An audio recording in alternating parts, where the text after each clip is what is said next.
Good morning to everyone gathered at FABC 50. I thank God for the gift of each person present here, and I'm very grateful for the opportunity to accompany you on this journey, even if it's just for a few minutes. A little bit about myself. My name is Gregory. I'm not a cradle Catholic, but my faith journey did begin in my youth. I was 16. Since 2009, I have been employed by the Archdiocese of Kuala Lumpur, Malaysia, to serve as a lay pastoral worker in the Office for Young People. I wear a variety of hats on the job, but ultimately my responsibilities is to be present and provide pastoral accompaniment to young people. Given a task this morning to share with you all, to focus on the current and emerging situations of young people in the church in Asia and why it must be a concern for the future. I would like to strongly point out that I am very concerned because accompaniment or the lack of it with young people who are the now of God will shape communities and societies of the future. Allow me to further explain myself. If I, a young person, am being bullied now, your accompaniment and accompaniment of those around me will nurture me, will help me to grow into either someone who's continued to be bullied, a victim, or maybe I could become a survivor. But even then, a survivor of what kind? Would I be a survivor who bullies others? Or would I be a survivor who defends those who are being bullied? Or very sadly, but not uncommon today, I might not even live to grow older. Suicide, as we know today, is a very real option for young people. My emphasis being that whatever the situation a young person may be going through, it will have cause and effect in shaping our tomorrows. How will marriages and procreation fare in the future? Would our young people even want to get married and have children? What type of nurturing and parenting styles will emerge? Will we even have vocations to the priesthood, religious life, or even to lay people working in church? Would they even be bothered or attracted to the service of the church and its mission? What type of public office leaders will we have? Would our young people want to become teachers, doctors, police officers, and even politicians to lead the country? As I continue, I would like to narrow my points to the post-effects of having to limit our encounters and engagement on virtual platforms, especially within our churches and especially among the urban and more privileged settings.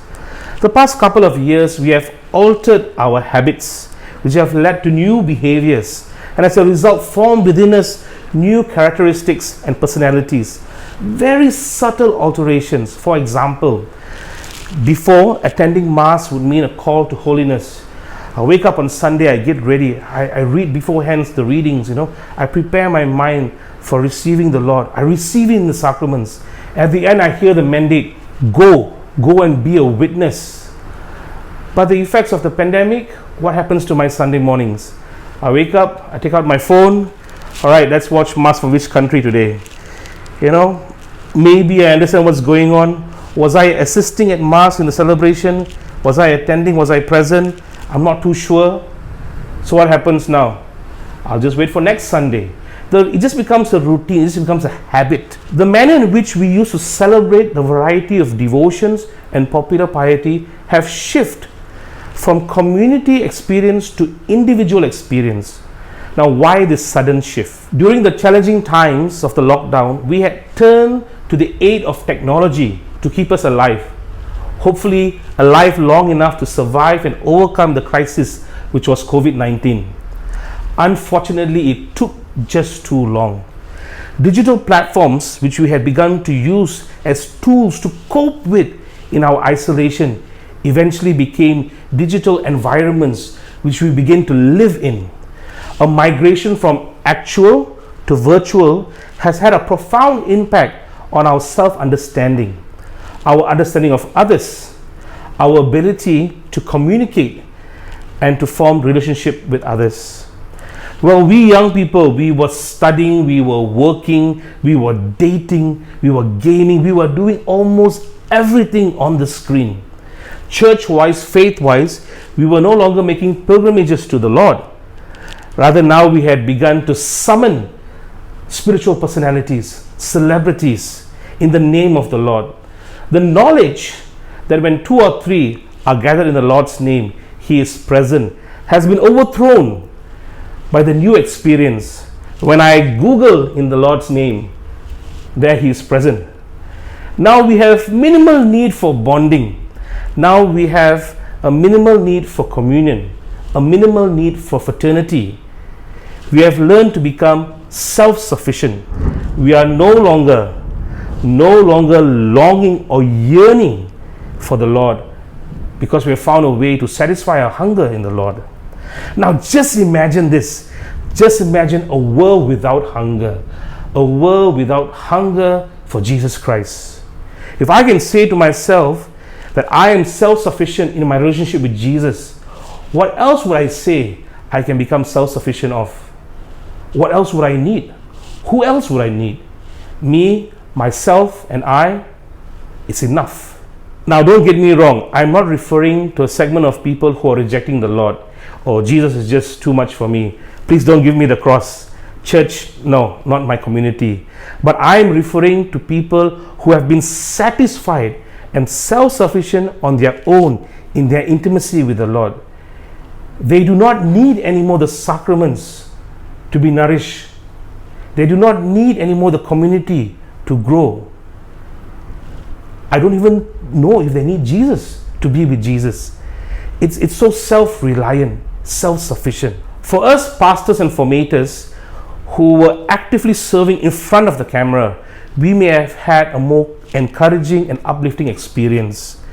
Well, that's simply because for us, technology was a tool, but for the rest who were in front of the screens most of the time, they were living in it. It was their life. Let me further elaborate. For those of us who were facilitating and preparing for online masses, we were called to rise above our comfort zone, above the call that we were asked to do. It was the great risk and sacrifice. It was like mission.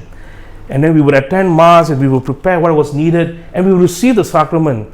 And then we will return again next Sunday because we have been mandated to. But the rest of everyone sitting relaxed at home, viewing the screen day in, day out, weekend after weekend, they were not asked to rise above the challenge. They were asked to take a step back, to fall into their comfort zone. Community had become spiritual community. Communion had become spiritual communion. Connection had become spiritual connection. I believe you understand where I'm going with this. All this eventually became a spirituality. It became how I live out my faith by myself. I'm not playing the blame game here, nor am I pointing fingers at bad pastoral guidelines during the lockdowns. None of us knew what to do and what it would do to us. Nevertheless, what I'm trying to emphasize is that knowing or unknowingly, there is a new virus among us. I have no name for it, for I do not want to give it that glory. But if we do not recognize this virus among us, among the young people, we might mistakenly medicate the symptoms rather than the root cause. Today it seems the world is making a ruckus that young people are not returning to church, not for the sacraments, not for mission. Surely they have found new sacraments and new missions, since now they are self-sufficient. We are in no place to argue or defend. The fullness of the truth is in the Catholic Church. It would do no good. We must embody this truth and show this truth to them in hope that their eyes will be open and they will see this truth. For every time someone in church is saying, young people are not here, just think about this instead. Where the young people are at, they are saying, you are not there. Are we able to truly manifest the Good Shepherd in our lives, to be radical, to be courageous enough to leave behind the 99 and to run after the one, to able to shift the narrative from the young people are absent to I am absent among the young people? Or do we continue to give excuses for ourselves? It certainly would be much easier to play the role of the father in the parable of the prodigal son, just to wait around until the son returns. Have you ever wondered, what if the son does not return? Then what are you going to do? I've always reflected personally that the greatest struggle of the good shepherd was that he had to stop himself. He had to stop being a shepherd and become something else. He had to become a tracker. He had to become a seeker. He had to get lost in order to find the lost. And then, having found the lost, he took it as his own burden, his weight to carry. A lyric from a famous song comes to mind. He ain't heavy, he's my brother. Are we singing that same song? Dear bishops, if we want young people to change, then we need to change as well.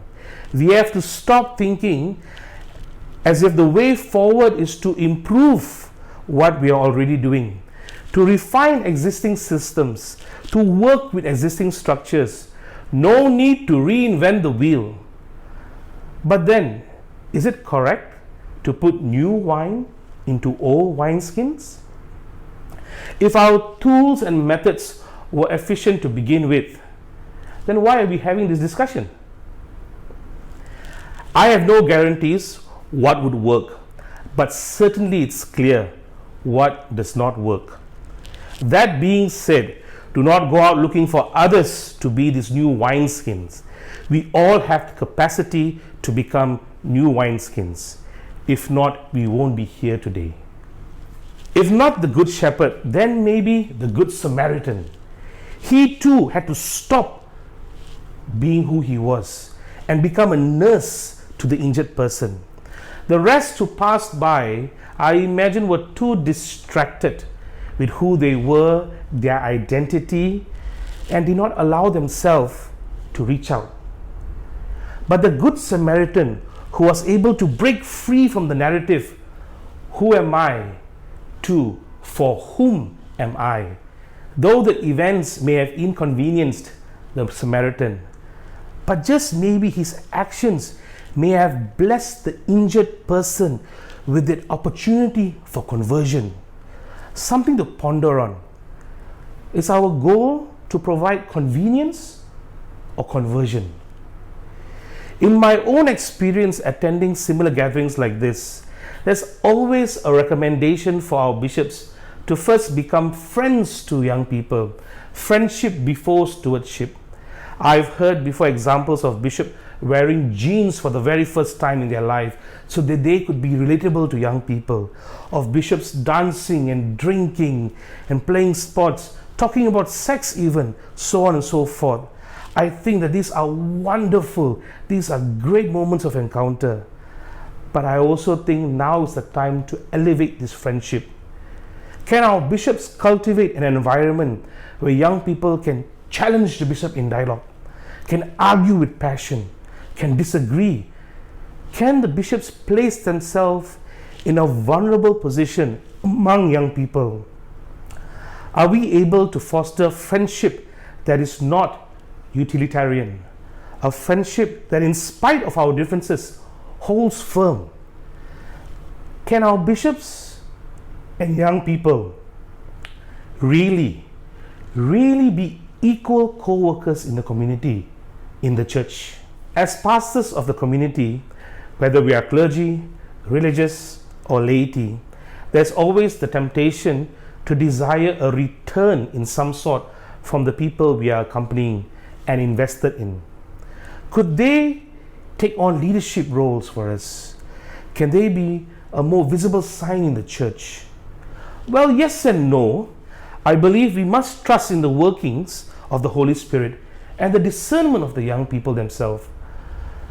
Through my own personal encounters and shared encounters of my fellow lay pastoral workers, they are young people who deliberately choose to become nobody so that they are free to be available and present to others. They say to me that if I am nobody, then I just might be able to be that needed somebody for anybody.